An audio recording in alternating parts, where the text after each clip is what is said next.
जब हम खेत की मेड़ पर खड़े होकर अपनी लहलहाती फसल को देखते हैं तो मन में एक सुकून होता है। लेकिन क्या आपने कभी उस खामोश मेहनत को महसूस किया है जो उस वक्त पौधे के भीतर चल रही होती है? बाहर से शांत दिखने वाला वह पौधा अंदर से एक बहुत ही व्यस्त फैक्ट्री है। एक ऐसी फैक्ट्री जिसमें हजारों मशीनें एक साथ काम कर रही हैं, जहां पाइपलाइनें बिछी हैं, जहां रसायनों का आदान प्रदान हो रहा है और जहां सूरज की रोशनी को पकड़कर उसे अनाज में बदला जा रहा है।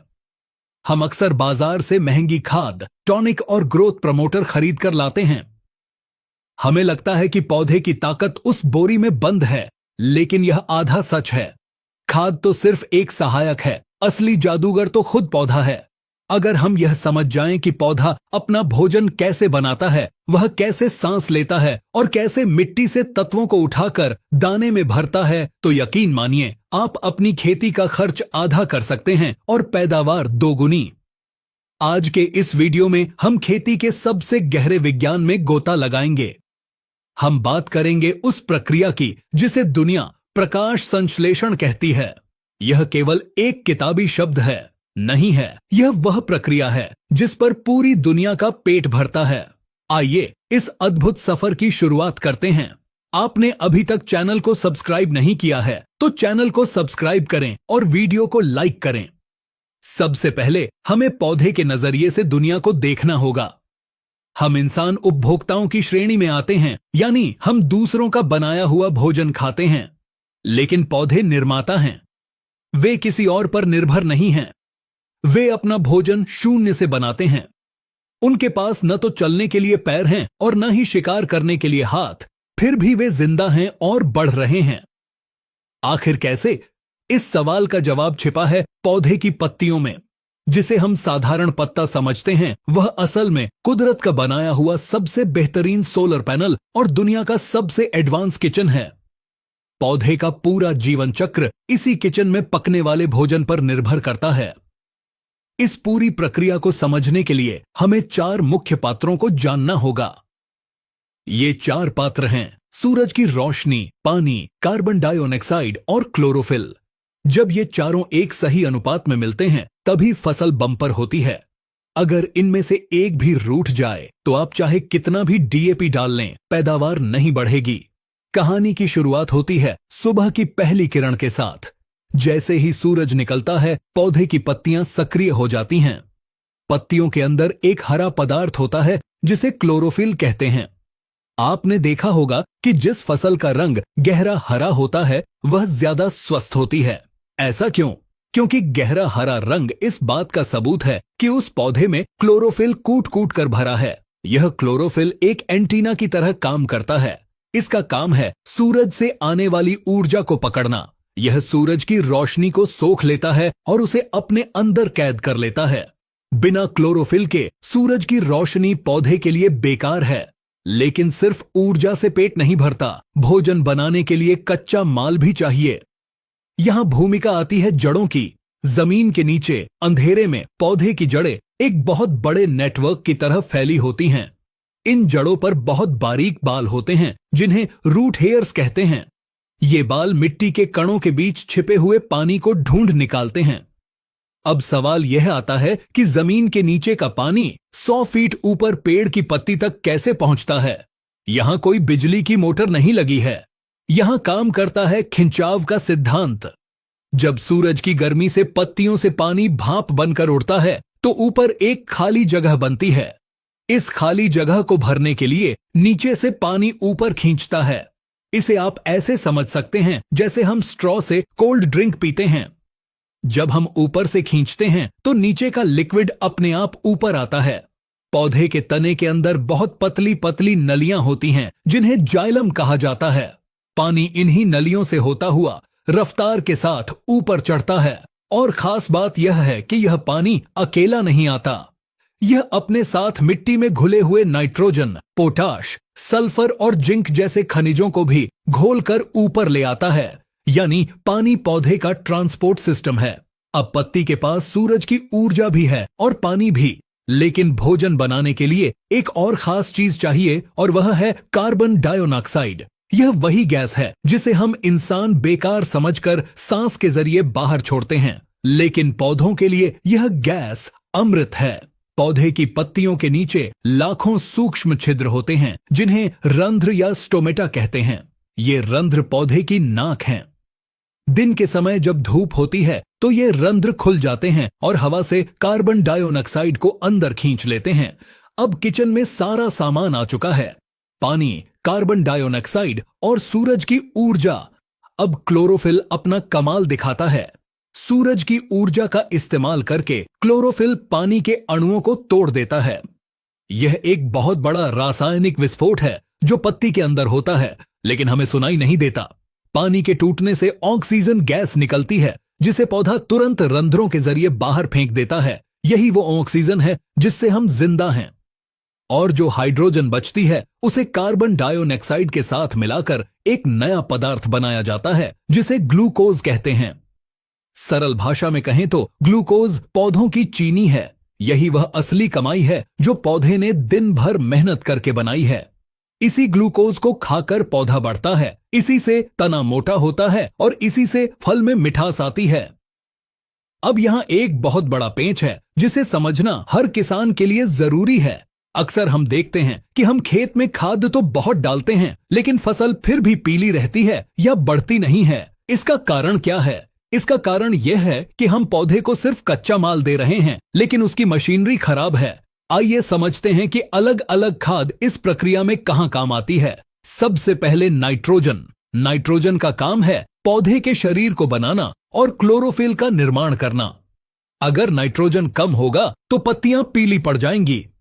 अगर पत्तियां पीली हैं तो इसका मतलब है कि सोलर पैनल खराब हो गए हैं, और अगर सोलर पैनल खराब हैं तो सूरज की ऊर्जा बेकार चली जाएगी। इसलिए नाइट्रोजन जरूरी है ताकि किचन बड़ा और मजबूत बने। दूसरा है फास्फोरस। वैज्ञानिकों ने पाया है कि जब पत्ती में भोजन बन जाता है तो उस भोजन को ऊर्जा में बदलने के लिए फास्फोरस की जरूरत पड़ती है। फास्फोरस पौधे की बैटरी है। भोजन बनना एक बात है, लेकिन उस भोजन से ताकत हासिल करना दूसरी बात है। बिना फास्फोरस के पौधा भोजन तो बना लेगा, लेकिन वह उस भोजन को पचा नहीं पाएगा और कमजोर रह जाएगा। तीसरा और सबसे महत्वपूर्ण तत्व है पोटाश। पोटाश को पौधे का ट्रैफिक पुलिस या मैनेजर कहा जाता है। याद है हमने पत्तियों में उन छेदों की बात की थी जो हवा खींचते हैं। उन छेदों को कब खोलना है और कब बंद करना है, यह कंट्रोल पोटाश के हाथ में होता है। अगर पौधे में पोटाश की कमी है तो पत्तियां मुरझा जाएंगी, छेद बंद हो जाएंगे और पौधा हवा नहीं ले पाएगा। इसके अलावा पत्तियों में जो चीनी या ग्लूकोज बना है उसे वहां से उठाकर फलों तक ले जाने का काम पोटाश ही करता है। अगर दाना भरते समय पोटाश कम हो जाए तो पत्ती में तो भोजन रखा रह जाएगा, लेकिन वह दाने तक नहीं पहुंचेगा और आपका दाना पिचका हुआ और हल्का रह जाएगा। अब बात करते हैं उस तत्व की जिसे अक्सर हम नजरअंदाज कर देते हैं, मैग्नीशियम। क्लोरोफिल के अणु की संरचना अगर आप देखेंगे तो उसके बिल्कुल बीच में मैग्नीशियम बैठा होता है। जैसे हमारे खून में हीमोग्लोबिन के लिए लोहा जरूरी है, वैसे ही पौधे के हरे रंग के लिए मैग्नीशियम जरूरी है। अगर खेत में मैग्नीशियम की कमी है तो पौधा कभी भी गहरा हरा नहीं हो सकता। वह पीला ही रहेगा, चाहे आप कितना भी यूरिया डाल लें। इसलिए मैग्नीशियम को प्रकाश संश्लेषण का पावर हाउस कहा जाता है। इसके अलावा सूक्ष्म पोषक तत्वों का भी अपना रोल है।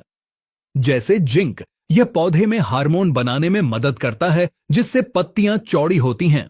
पत्तियां जितनी चौड़ी होंगी किचन उतना बड़ा होगा और उतना ही ज्यादा भोजन बनेगा। लोहा यानी आयरन, यह क्लोरोफिल बनाने में मजदूर की तरह काम करता है। अब एक और गहरे विज्ञान की ओर चलते हैं। क्या पौधे रात में भी खाना बनाते हैं? जवाब है नहीं। भोजन बनाने के लिए सूरज की रोशनी जरूरी है, इसलिए यह काम सिर्फ दिन में होता है। तो फिर रात में पौधा क्या करता है? रात में पौधा वही करता है जो हम करते हैं, आराम और भोजन का सेवन। दिन भर में उसने जो ग्लूकोज बनाया है, रात में वह उसे उपयोग करके अपनी वृद्धि करता है, नई जड़ें निकालता है और फलों को बड़ा करता है। इसे श्वसन या रेस्पिरेशन कहते हैं। यही कारण है कि अगर रात का तापमान बहुत ज्यादा हो तो पौधे की श्वसन दर बढ़ जाती है। वह तेजी से अपना भोजन जलाने लगता है और दाने भरने के लिए कुछ बचता ही नहीं। इसीलिए ठंड के मौसम में गेहूं की पैदावार अच्छी होती है, क्योंकि ठंडी रातों में पौधा अपना भोजन बचाता है और दाने में जमा करता है। खेती में पानी का महत्व भी इसी प्रक्रिया से जुड़ा है। अगर खेत में पानी की कमी हो जाए तो पौधा तनाव में आ जाता है। अपनी जान बचाने के लिए और पानी को भाप बनकर उड़ने से रोकने के लिए पौधा अपने रंध्रों यानी छेदों को बंद कर लेता है। जैसे ही छेद बंद होते हैं, कार्बन डाइऑक्साइड का अंदर आना बंद हो जाता है, और जैसे ही गैस बंद होती है, भोजन बनना बंद हो जाता है। यानी सूखा पड़ने पर पौधा भूखा भी मरता है। इसीलिए सही समय पर सिंचाई करना इतना जरूरी है ताकि फैक्ट्री कभी बंद न हो। एक और समस्या जो अक्सर देखने को मिलती है वह है बादल छाना। जब कई दिनों तक लगातार बादल छाए रहते हैं तो फसल की बढ़त रुक जाती है और फूल झड़ने लगते हैं। अब आप इसका कारण समझ सकते हैं। बादल सूरज की रोशनी को रोक लेते हैं। जब ईंधन ही नहीं मिलेगा तो खाना कैसे पकेगा? ऐसे समय में पौधे के पास जो जमा पूंजी होती है वह उसी से काम चलाता है। अगर यह स्थिति लंबी चले तो पौधा कमजोर होकर अपने फल और फूल गिरा देता है, क्योंकि वह इतने सारे बच्चों का पेट भरने में सक्षम नहीं होता। तो दोस्तों, इस पूरी वैज्ञानिक चर्चा का निचोड़ क्या है? निचोड़ यह है कि हम अपनी फसल को सिर्फ एक वस्तु न समझें, वह एक जीती जागती प्रणाली है। एक किसान के तौर पर हमारा काम सिर्फ खेत में बोरी पलटना नहीं है। हमारा काम है उस माहौल को बनाए रखना जिसमें यह प्रकाश संश्लेषण की प्रक्रिया सबसे तेज गति से हो सके। हमें यह सुनिश्चित करना है कि पत्तियों का आकार बड़ा हो और उनका रंग गहरा हरा हो। इसके लिए संतुलित नाइट्रोजन और मैग्नीशियम दें। हमें यह सुनिश्चित करना है कि जड़ों से पत्तियों तक पानी और कच्चा माल बिना रुकावट के पहुंचे। इसके लिए जमीन में नमी बनाए रखें और फास्फोरस का प्रयोग करें। हमें यह सुनिश्चित करना है कि बना हुआ भोजन दानों तक सही समय पर पहुंचे। इसके लिए गभोट अवस्था में पोटाश और बोरॉन का प्रयोग करें। जब आप अगली बार खेत में जाएं तो किसी बीमारी को ढूंढने से पहले यह देखें कि क्या मेरे पौधे का किचन सही चल रहा है, क्या उसे पूरी धूप मिल रही है, क्या उसकी पत्तियां स्वस्थ हैं। याद रखिए, जिस खेत में प्रकाश संश्लेषण जितना ज्यादा होगा उस खेत का उत्पादन उतना ही रिकॉर्ड तोड़ होगा। मिलती रहे। प्रकृति ने पौधे को भोजन बनाने की कला दी है और हमें दी है उस पौधे की देखभाल करने की जिम्मेदारी। जब विज्ञान और किसान का अनुभव मिल जाता है तो मिट्टी सोना उगलने लगती है। हमें उम्मीद है कि आज की इस विस्तृत जानकारी ने खेती के प्रति आपके नजरिए को बदला होगा। यह विज्ञान अब आपकी मुट्ठी में है। अब आप अंधेरे में तीर नहीं चलाएंगे, बल्कि पूरी समझदारी के साथ अपनी फसल को वह सब देंगे जिसकी उसे असली जरूरत है। किसान भाइयों, टेक्निकल एग्रीकल्चर की टीम दिन रात मेहनत कर रही है ताकि खेती का हर सही और सटीक विज्ञान आप तक पहुंचे। बस एक छोटी सी शिकायत है कि आप वीडियो देखते तो हैं मगर बिना लाइक और सब्सक्राइब किए चले जाते हैं। आपसे निवेदन है कि एक लाइक और प्यारा सा कमेंट जरूर करें, क्योंकि आपका यही सहयोग हमारे लिए टॉनिक का काम करता है और हमें आपके लिए नई नई जानकारी लाने का हौसला देता है। साथ ही अगर आप फेसबुक चलाते हैं तो हमारे पेज को फॉलो करना न भूलें। वहां हम खेती से जुड़े छोटे छोटे अपडेट्स और रील्स शेयर करते रहते हैं ताकि सोशल मीडिया पर भी आपको खेती की नई और सही जानकारी मिलती रहे। धन्यवाद। जय जवान, जय किसान, जय विज्ञान। भारत माता की जय।